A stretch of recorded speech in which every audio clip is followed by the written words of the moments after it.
긴급 속보. K2 흑표 vs TB2 드론 맞붙더니 충격적인 결과 나왔다. K2 도입국들 발칵 뒤집어진 이유. 이제 무장 드론은 미국, 러시아, 이스라엘 등 군사 선진국이나 보유하고 있는 최첨단 무기체계라고 말할 수 없을지도 모른다.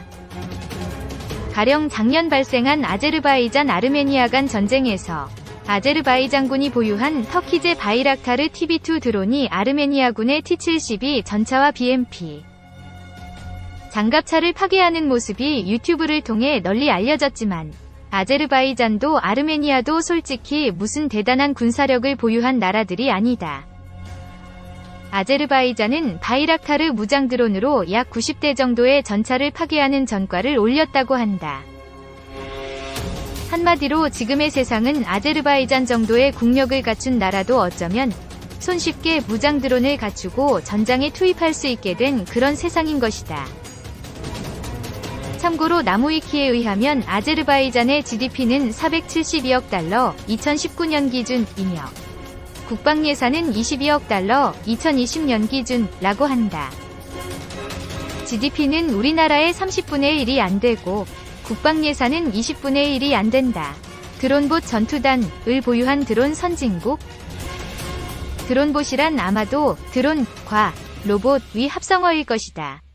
어쨌건 첨단의 냄새가 물씬 풍긴다. 이 최첨단스러운 부대는 바로 우리나라 육군이 지난 2018년 창설한 부대이다. 그러나 솔직히 우리나라의 드론 혹은 무인기 전력은 솔직히 그리 대단치 않은 수준일지도 모른다. 현재까지 적지 않은 수량의 드론 혹은 무인기를 도입했지만 무장 드론 혹은 무인 공격기는 현재 보유하고 있지 않기 때문이다. 아제르바이잔도 보유하고 있는 무장 드론을 말이다. 본격적인 무장 드론이라고 할 수 있는 미국의 MQ-1 프레데터가 실전 배치된 지도 이제 20년이 되어가는데 말이다. 참고로 우리나라는 글로벌 파이어 파워가 발표한 2021년 국방 예산 현황 자료에 의하면 세계 8위의 국방 예산 480억 달러, 2021년 기준 사용 국가라고 한다. 세계 각국의 무장 드론 보유 현황. 그렇다면 세계 각국의 무장 드론 보유 현황은 어떨까? 지난 세월 무장 드론을 개발, 획득, 사용한 국가들의 수는 한마디로 비약적으로 늘어 2020년 현재 35개국 이상이 무장 드론을 보유하고 있다. 세계 10위까지의 국방 예산 지출 국가 중 무장 드론을 보유하고 있지 않은 나라는 한국과 일본뿐이다. 우리나라는 안보적으로 위협을 받고 있는 나라이면서도 무장 드론은 현재까지 보유하고 있지 않다. 우리나라는 세계적 수준의 전차 대국이자 세계 탑 수준의 자주포 대국이라서 무장 드론이 필요 없다는 주의일까? 혹은 일각에서 말하듯이 육군은 드론을 공군의 영역을 빼앗기 위한 수단으로 활용하다 보니 공군은 드론으로 인해 파일럿의 역할이 위협받는 걸 꺼리다 보니 이러지도 못하고 저러지도 못하는 천덕꾸러기 신세처럼 되어 있는 걸까? 물론 우리나라는 한국형 중고도 무인기라는 상당히 고성능급의 무장 가능한 드론을 개발 중이긴 하다. 우리나라의 MUAV는 미국의 리퍼급이라고 하니 프레데터급에 곧잘 비교되는 터키의 바이락타르급보다는 훨씬 큰 고급 기종으로 볼 수 있다. 그래서 그런지 거의 같은 시기에 개발이 시작된 터키보다 양산 배치는 훨씬 늦어지고 있다. 언론 보도에 의하면 우리나라가 개발 중인 MUAV는 5천억 원 이상의 개발비를 들여 개발 중이나 벌써 배치 시기가 4차례 지연되었다고 한다. 대한항공에서 개발 중인 MUAV는 2021년부터 양산 배치된다는 기사가 있었으나 현재 진행 상황은 잘 모르겠다. 무장 드론은 이미 적지 않은 나라가 실전에 사용한 바 있다. 위에도 거론했지만 비교적 저렴한 가격으로 전차를 파괴할 수 있는 무장 드론은 북한 역시 갖추고 있는 것으로 알려지고 있다. 가령 터키는 2019년 12기에 바이락타르 무장 드론을 6,900만 달러에 우크라이나에 판매키로 계약을 체결한 바 있다. 당시 바이락타르 무장 드론 운용을 위해 3개의 스테이션도 같이 판매했다고 하므로 바이락타르의 기체당 가격은 약 50억 원 수준일 것으로 추정된다. 게다가 단지 아제르바이잔 아르메니아전의 경우만 보면 전차의 손실률이 훨씬 높다. 아르메니아의 방공 능력을 우수하다고 볼 수는 없을지 몰라도 러시아제 판치르엠 등을 보유하고 있었다. 즉, 북한 대비 훨씬 고성능의 전차를 다량 보유하고 있다는 것만으로는 전장에서의 우세를 장담할 수 없는 시대가 되었다. 그럼에도 불구하고 우리나라는 현재까지 무장 드론을 갖추고 있지 못하다. 물론 MUAV가 금년부터 배치된다면 사정이 달라지겠지만 최대 15km 상공에서의 정찰을 목적으로 개발된 MUAV는 우수한 성능만큼이나 가격도 비쌀 것으로 예상된다. 따라서 배치 수량에 제한이 있을 수밖에 없다. 그렇다면 보다 낮은 운용고도 성능을 가진 무장 드론을 다량 배치할 필요는 없을까? 군 일각의 반발이 있을지도 모르겠지만 대폭적인 병력 감축도 불가피해진 시대의 전차, 자주포 수량을 줄여서라도 전투원 손실을 최소화할 수 있고 더 적은 인원으로 군사적 표적 파괴를 달성할 수 있는 무장 드론에 더 투자하는 게 맞지 않나? 하여간 개인적으로는 경항모를 갖추는 것보다는 수상 전투함들의 업그레이드에 예산을 투입하는 게 전차와 자주포의 추가 도입을 포기하더라도 무장 드론의 수를 늘리는 게 실 전투 능력 확보를 위해 훨씬 효율적인 투자가 될 것이라고 주장하고 싶다. 2. M계열 깡통전차 도태시키고 세계 최고 성능 국산 K2 흑표 전차로 대체해야. 2차 세계대전과 6.25 전쟁 때 지상전의 왕자로 군림했지만 현대전에서는 노후화로 전투력을 발휘하기 힘든 깡통전차로 평가받는 동원사단의 M48A5K 등 M계열 전차 도태가 시급한 것으로 드러났다.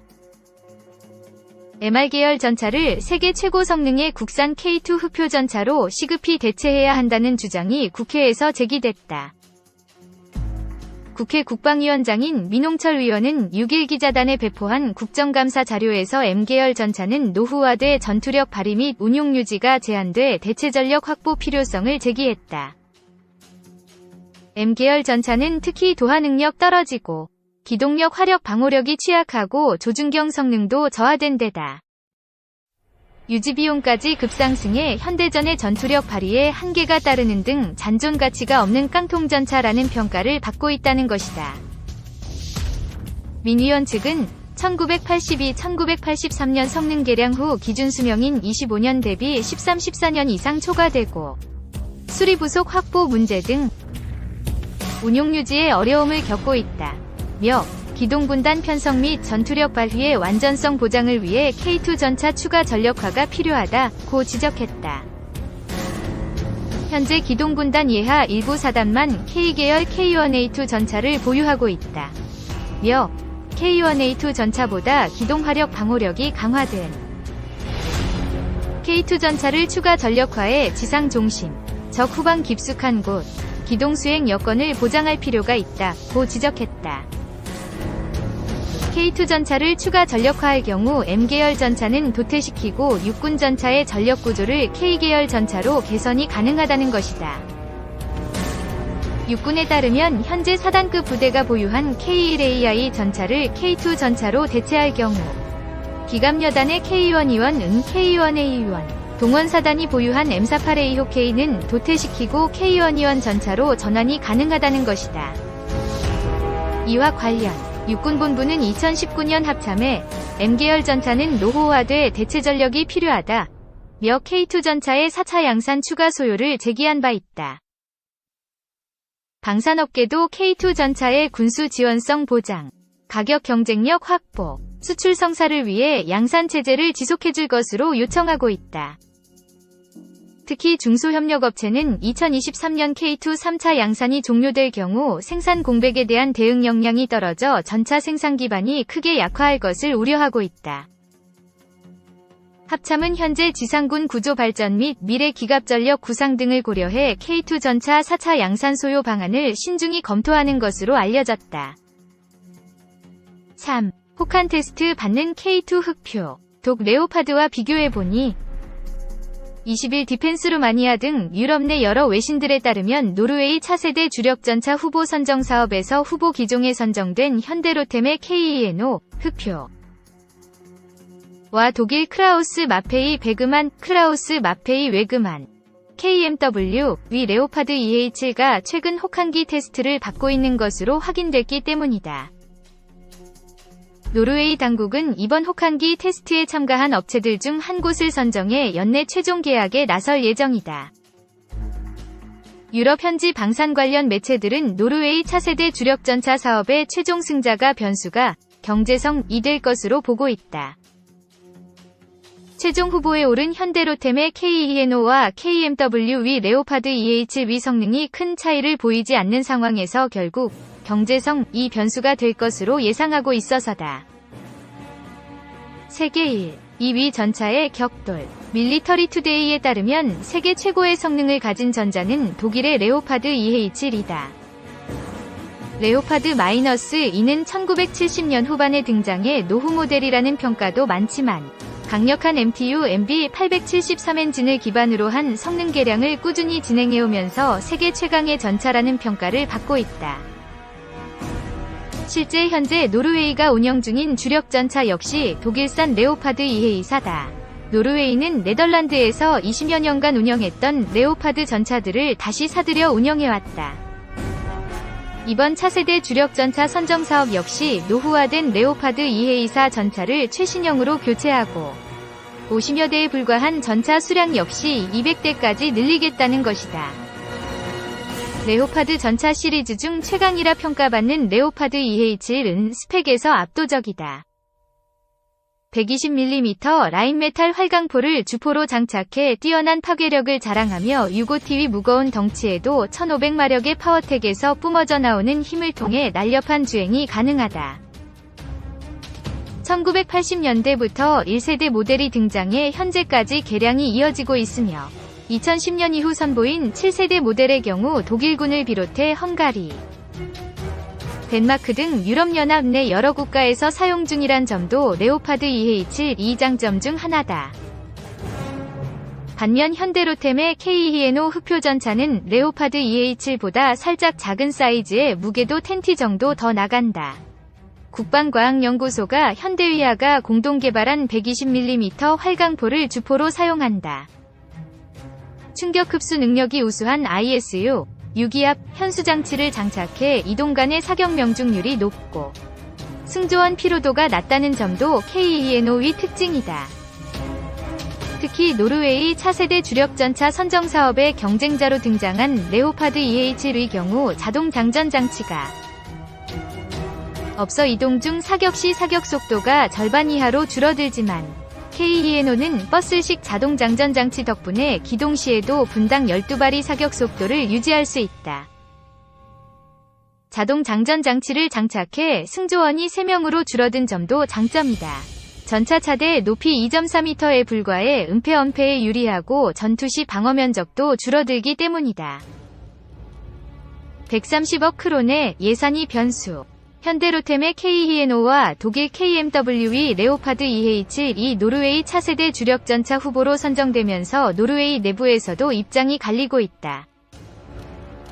노르웨이 예비군 단체들은 일단 독일 KMW의 레오파드 EH7를 지지하고 있는 것으로 알려졌다. 나토군에 소속된 여러 국가들이 이미 레오파드 전차를 운영 중이며 성능 역시 검증된 모델이기 때문이다. 그러나 노르웨이 차세대 주력전차 선정 사업의 변수는 결국 예산이 될 것으로 보인다. 노르웨이 정부가 차세대 주력전차 사업에 배정한 예산이 130억 크론에 한화 약 1조 6,300억 원에 불과해서다. 당초 노르웨이 정부는 운용 중인 레오파드 EH4 전차들을 모두 차세대 전차들로 교체하면서 200대 규모의 전차를 확보하겠다는 방침을 밝혔다. 문제는 독일 KMW의 레오파드 EH7의 대당 가격이 400억 원대 이상일 것으로 예상된다는 점이다. 앞서 독일은 카타르에 레오파드 EH7를 판매했는데 당시 대당 가격이 450억 원에 달했기 때문이다.